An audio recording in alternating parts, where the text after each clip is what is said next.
LCGSD 120. I'm your guest lecturer, Thom Robertson. I have 30 minutes, I believe.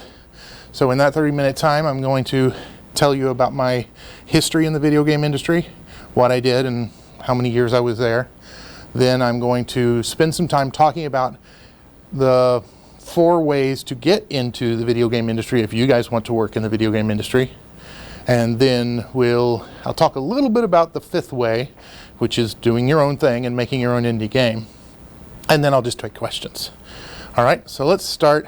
I started in the video game industry. My first actual paying gig at a video game company was 360 Pacific in 1992, where I was part of a team where we worked on a Navy simulation called Harpoon 2. So old thing, ancient days. It was PC, but barely. Before video cards. And then I went off to California to chase my career. I worked on an early version of Vampire the Masquerade that actually got canceled, which is not actually abnormal. The truth is that when you're in the video game industry, about 2/3 of the projects that you're involved with will be canceled and will never actually see a store shelf. It's just how things are. And then I moved over and worked on Barbie Fashion Designer, which was, made a lot of people a lot of money, but not me. I had a good paycheck, but it was a terrible working environment. So then I went over to Interplay and was a lead programmer on a Star Trek game called Star Trek Secret of Vulcan Fury, which also got canceled. Nobody ever saw it. Then I went back over to Simtex Microprose Austin, Texas, where I worked on a canceled game called Guardians Agents of Justice, which is kind of an isometric superhero game. And after that, I took a little hiatus to be an indie developer. And then I think in 2000, I went back to work in the video game industry for Acclaim. I was a programmer on All-Star Baseball 2002 and 2003 for the PlayStation 2 and the GameCube. So, and that was kind of fun. It was a good team. Lasted 3 years. And then I got headhunted away to my last industry job, which was at Edge of Reality, also in Austin, Texas, where I worked on the PlayStation 2 port of the Sims video game. And that lasted about a year, and then I bailed, and I've been basically an independent ever since. 2003 was the last actual paycheck I got from the video game industry. So that was my experience in a nutshell. Of course, I've got a billion stories from those years, but in a nutshell, that's what I did working for the video game industry. So, I said there were 4 ways that you guys could go work in the video game industry. And here they are, pretty laid out. Number 1 is, of course, what you're doing, is going to school. Getting a degree that's associated with or in some ways meaningful for video games is a valid path to the video game industry, to getting a job. There are 3 really big schools in terms of what they teach and their ability to get you a job after you graduate. Let's see, there's DigiPen, there's Full Sail, and there's not Atlanta, but one of the southern states, maybe Atlanta School of Art. But anyway, so there's some big 3s. But the truth is that there's programs like this all over the United States. And if you want to get a job from this program, you have to do 2 things. One is finish the program. Because I can tell you right now, everybody walks into a video game company and says, sure, I took a few classes.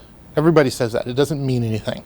If you want this degree, if this program to actually mean anything in terms of employment, you have to finish it. You have to say, oh yeah, I got the certificate. I got the degree.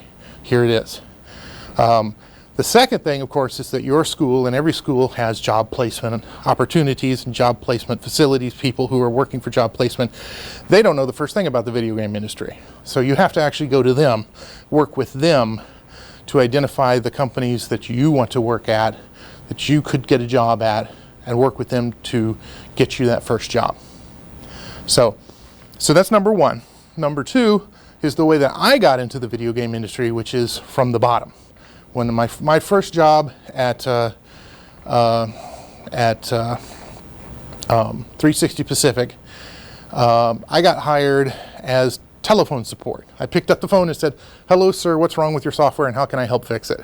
when they called us, right? They called in, and of course it was a thankless and sucky job.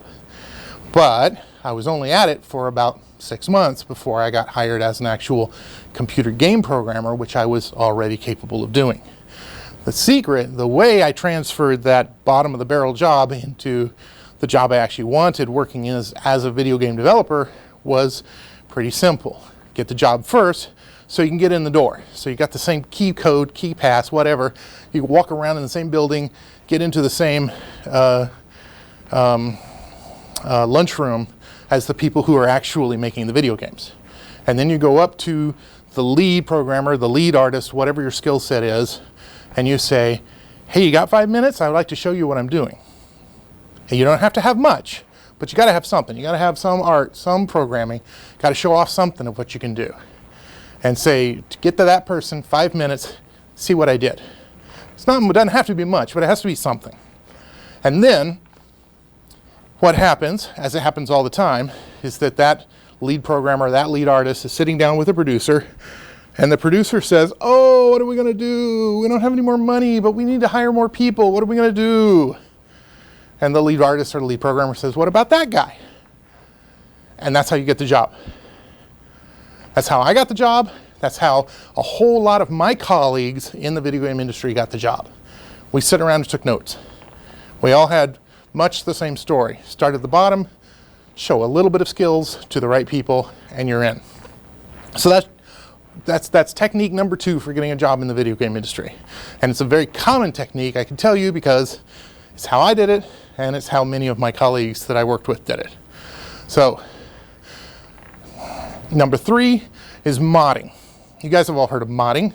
You take an existing game, you get some build tools or whatever that probably got released with the game or later or whatever, and you add new textures, add new sounds, add new levels, right? If you're doing really good work, then the original developers of the games will take notice of you and go, "Hey, that guy's got it going on. Let's call him. Yeah, we could probably use his help." That's hit and miss, and that's really hard work. You guys all know this. You've all looked at mods that were killer mods. Holy crap, this guy must have spent 3 years doing that total conversion, right? So it's tough competition. You only get hired from modding if you're the best.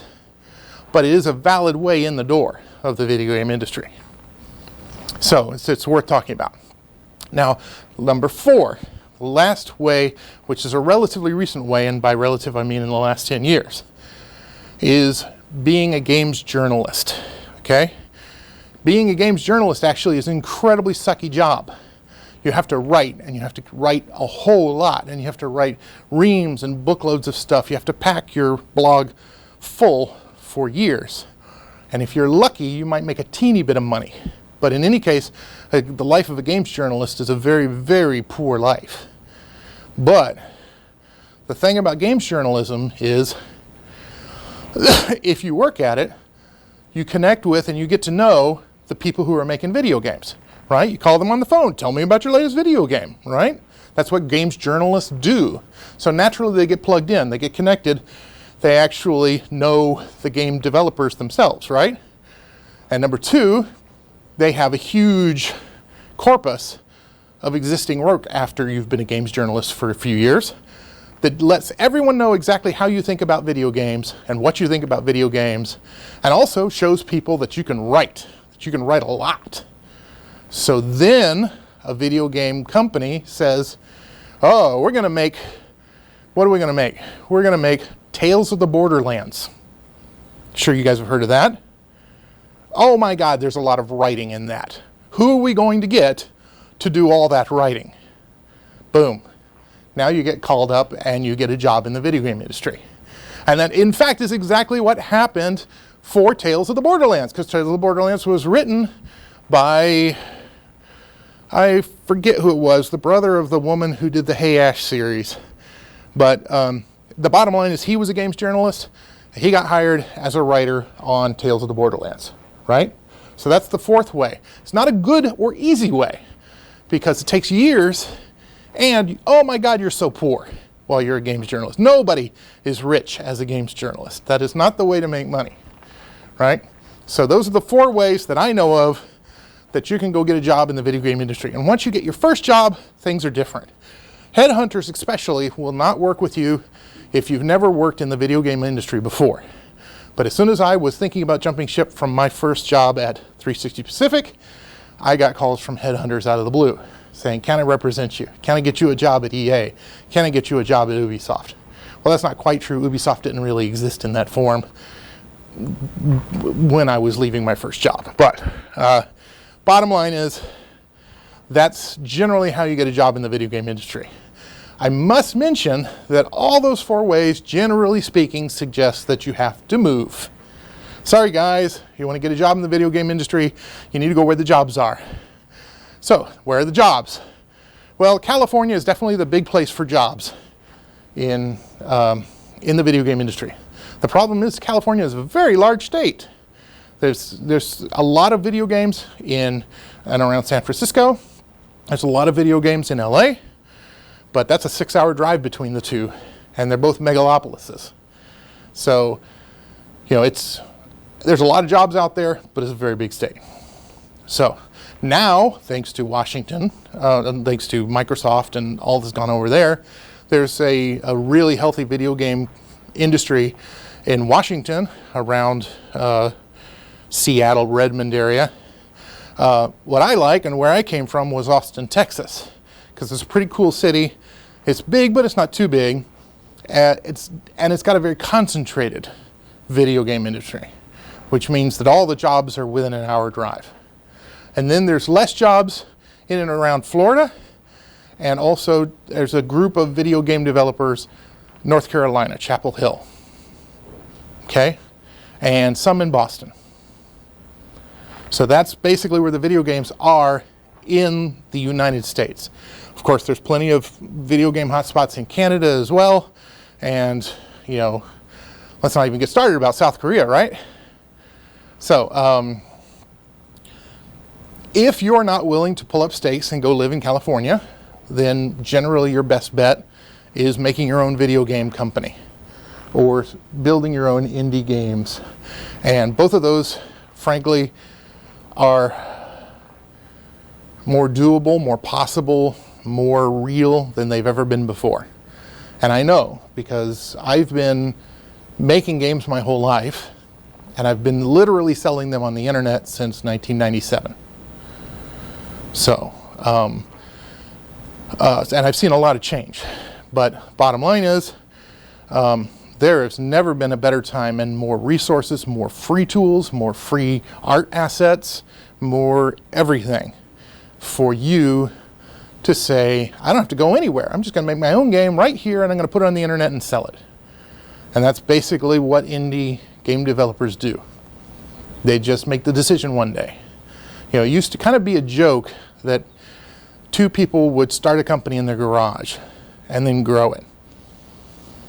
And that's necessarily still true if you want to take the more standard route of, okay, I'm going to grow my company, I'm going to become a small business owner, I'm going to hire people, I'm going to pay their wages, right? But in the last 10 years, we've seen a shift over to something that many people derisively call the sharing economy. But it really still means that everybody's more of a contractor and everything is more internet mediated. And what that means for you is it's so much easier for you to get art from a guy in India. It's so much easier for you to get your music from a woman in Tokyo. I just bought some art from a woman in Tokyo using an online work website called elance.com. Right? So this didn't exist 10 years ago. And now it's all very reasonably priced. Or you can dig through all the resources that are free on the internet that didn't even exist, 10 years ago, much less when I was starting out. So it's a great time to make your own game and be your own indie game developer. But, lots of people still need a paycheck. So this is why I wanted to discuss the 4 ways to get into the video game industry, and of course the option of a 5th way of being your own boss and making your own game. All right, so that's what I wanted to say. I wanted to talk about who I was and where I came from. And I also want to talk about my boilerplate talk about how you get into the game industry. That's boilerplate, but it's still all true. So I am done with all that, so it's time for general questions. I'm just going to take questions, and because I don't think any of you are mic'd, I'll repeat the question and pontificate. All right. What can I answer about the video game industry? There you go. Question in the back. Is it hard to reach out to those kind of people? I feel like if you send them like maybe a file with the game information, or maybe trying to call, I feel like it would get live. Okay, I think you're asking about reaching out to video game companies. Okay, so he was asking, is it hard to reach out to video game companies and give them your portfolio and hope that it just doesn't get lost in the shuffle? And the answer generally is absolutely. It is hard. You know, it's cold connecting with companies is hard. And let me explain that there's several reasons for that. But first, let me also point out that that's probably the best argument for headhunters. Not that that's meaningful to you guys until you got your first job, like I said. But the nice thing about headhunters is they collect all the correct phone numbers. So they can call past the front people to the back people and say, I got somebody for you. Right? You guys trying to sell yourselves to a video game company, whether you're programming, whether you're doing art, whether you're putting a whole game together, whether you're writing, whether you're doing design, you're going to build a portfolio, which is really just a collection of your best work. The work you want to show people that hopefully makes them go, wow, we got to hire this person, right? That's what a portfolio is. And so everything is subsequent to that. So a portfolio is not about how big it is or how small it is or necessarily what format it comes on. It's whatever is easiest to view, right? So first thing I'm thinking is a website. You guys put yourself together a website, or at least a Tumblr page that shows off your best work, right? Because it's pretty hard to beat, go to this website, right? Just check out the website. That's easy to do. And you want it to be easy to do. In fact, every little thing that you do to make it easier for somebody to look at your work has an outsized influence on how many people will look at your work. Even a 1% increase in the ease of getting to your stuff is going to add much more than 1% in terms of how many people actually are going to bother to look at your stuff. So make it easy. Make the portfolio as easy as possible. And that's step one. And then step two is understanding what's going on. What still happens in the video game industry is that you send a resume. The portfolio is not your first step. It's there for the taking. In fact, it should be attached to your resume, or at least the link should be attached to your resume. But you send the resume. It's okay to email the resume or whatever. But the point is that there's always an HR department in these companies. HR, human resources. It's the office moms, the ladies who don't do anything except fill out forms for you and stock the refrigerator, right? They're actually really important HR people, but it's problematic because they don't know programming, they don't know art, and they don't know whether you're any good or not. They just do things in a very regimented, robotic way. And what they do is they take any resume that comes onto their desk or thing, and they have three piles. They have a programmer pile, an art pile, and a design pile. If you're lucky, there's a little music pile off to the side, but those are the three major piles, and they just throw your resume automatically onto one of those piles. So, and then the people who are actually interested in those resumes in the company occasionally walk past human resources and go pick up resumes from that pile and actually take them back to their office and examine them, right? So human resources is just going to throw your resume in a pile. The programming pile is small because the programmers are coming by pretty often to try to find new programmers. The art pile is bigger because there's not quite as much of a demand for artists. Or more likely, there's a lot of artists already. And the design pile is huge because very rarely do video game companies actually say, boy, what we could really use is another raw designer. Now, lots of video game companies often will say what we can really use is another couple level designers. But level designers are not designers in anybody's sense of the word. They're definitely a different job, much more art job, right?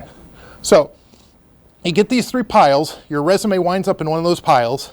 Eventually, somebody who actually knows what they're doing and actually wants to read a resume will take your resume off that pile eventually, and of course you don't have any control over that. And then if they like what they see, they'll follow your resume links to your portfolio and they'll look over your stuff. And if they like what they see, then they'll give you a call. And you'll get the phone interview. Well, you get the initial call, then you'll get the phone interview. If they really like you, they'll fly you out for the in-face interview. And then if they like that, then they'll offer you the job. That's how it worked for me. That's how it generally works for professionals in most things like this. So once you understand that structure, you have to understand that you got to shotgun your stuff out and you got to keep shotgunning it out. You have a much better, if you understand about the stacks, then you understand that you have a much better opportunity to get noticed and get hired if your resume is in the stack multiple times, right? So send the resume every month to every company, right? If you don't have enough companies, find more. It's actually not that hard to go out online and find out what the proper email address is to send a resume to Electronic Arts or Ubisoft or Bethesda or any of these other smaller companies, right? So it's up to you. And yeah, to answer your question, resume out, link to your portfolio, make it the best it can be, and make it easy for people to actually see. If you've got, like sometimes I have, a complex PC game that requires extra libraries that you have to install first or whatever than that, make a YouTube video of your game and put that on YouTube and make a link to that. Because it's a lot easier to watch somebody's YouTube video than have to download all that crap onto your computer just to get your demo to work, right? That's what I mean by making it as easy as possible for people to be able to see your portfolio. Okay, it's long-winded, but that's the deal. Spam out your resumes and make sure that your portfolio is in good order are the 2 major ways to get noticed when you're trying to get a job. Okay, another question. It doesn't have to be about the video game industry and employment. It can be just about video games and how we make them. Certainly, that's what this class is for, right? Is about designing and making video games. You're still here, so I'm sure somewhere in there there's a question. Yes, I see a hand. What advice do you have for a person trying to make their own company? Advice for somebody making their own company? Well, I have tons of advice. So let's boil it down. Let's do something. I see another hand though. Sorry? Okay, well, so there was first a question about how do you start your own game company, and then a quick side question about do you start it with buddies? Do you start it with friends? Let me address that first. Yes, because you'll always have more friends. Okay, that's a tiny joke, not a very big joke. All right? All seriousness aside, if you're working in a team, I certainly hope it's with your friends, because that would otherwise suck, right? When you work on a project with a bunch of people, it certainly pays to be friends with them and not hate their guts, right? That's you know. So first and foremost, of course we want to start our cool ascent to stardom with friends. Video games are fundamentally a creative act. It's fundamentally an art form. Video games are art, just like dancing and painting and music and movies and writing books. It's all just art. Video games are just another medium. An interesting and complex medium, but just another medium, right? But that means that we have a great deal to learn from all the other mediums. How many bands out there were started by people who did not like each other? Probably not very many, right? Think of any band you can name started with 2 guys in high school, right? So whether they actually wound up hating each other's guts and breaking up, like the Eagles or not, is up to them. And it should not actually have a bearing on your decision. But going into business with people is always hard. But again, bandmates do that all the time. They roll in, they do a show, they get $100 from the club. There's 4 of them. That's $25 a person, right? Except Jim brought the PA. He wants an extra $10. Okay? The ways in which you solve this problem are the same exact ways you would deal with your small video game business. Learn from other art forms. There's plenty of questions you have that are not really actually a video game specific questions. They're more art and business questions, and that's fine. So, but the bigger question I heard back there was how you get started making your own video game company. Okay? And the simple answer is don't start making a company. Start making a product. Okay? The company can very much come later. You know, if you never make a game, what are you going to do with this company you built? Right? In Japan, actually, that's weird. That actually works. You can build a company without having a single product. Work on the product later. But that's because of weirdnesses in Japanese money. In America, and in our video game industry, start by making the game. Start by making the product. You don't have to make a company or incorporate or any crap like that for actually a good long while. In fact, the only real reason, generally speaking, why I or any other indie game developer wants to incorporate or build a company is for tax purposes. And you don't have to worry about taxes until you make some money. And that's great. So, start by making the game. It'll all fall into place. Of course, it would suck if you were an overnight sensation and suddenly your product that you made was worth $5 billion and you were working with 3 other buddies and now the long knives come out and everybody hates each other and everybody lawyers up. You know, but frankly, that's a problem that millions of people wish they had. Okay? So this is not something worth worrying about. When you actually start making,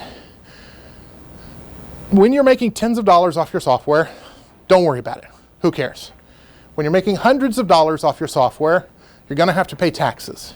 But that doesn't mean you have to start a business. I mean, or incorporate or any crap like that. All you have to do is 1099 MISC on your tax form and say, you know, I made $3,000 off my software this year, $3,000 on the line, pay the taxes, you're done. Same when you're making thousands of dollars. You're still, whatever, it's still personal income. When you're making tens of thousands of dollars, like I wound up doing about 3 years ago, it's time to incorporate and get an accountant. Because, you know, that's when you start thinking, oh, I need an accountant so I can stay out of jail. Because I don't know about taxes. Accountants do. That's what we pay them for, right? So when you make enough money, there's plenty of time to incorporate and get an accountant and crap like that. At first, don't think about anything except making the product. Does that answer your question? Okay. By now, of course, you can see how long-winded I can be, and I apologize. But, you know, what are you going to do? So I'm still here to answer questions. What other questions have we? Yes? My Destiny character? Well, as I was telling these guys earlier, I dropped out of Destiny about level 10 during the initial release. And that's because, as we all know, the initial release for the Destiny game was kind of grindy. So I was kind of grinded out. I was like, eh. And I've been watching the Taken King expansion, and I've been hearing great things about it. And I've also been watching all these cool videos about how ways to hack the Vault of Glass. So it looks cool. I keep thinking I want to get back into it, but I haven't yet. Okay. I'll have to go back and check it at some point. I've still got my account. Mm-hmm. Mm-hmm. Mm-hmm. Can I point out a couple things? That you guys have a 3D printer in your Fab Lab over here. And I came across a website about 6 months ago that had ripped all the 3D models from Destiny and were offering them as digital downloads. You just go to the website and you choose the gun or armor or whatever you want and download it in a 3D file. You put those two together, you could 3D print your own favorite Destiny gun. Worth thinking about. All right, any other questions? Questions about video game industry or how to make video games or what your class is going to lead to? Okay, well, if you guys are all satisfied and happy, then I am glad to have been the source of that.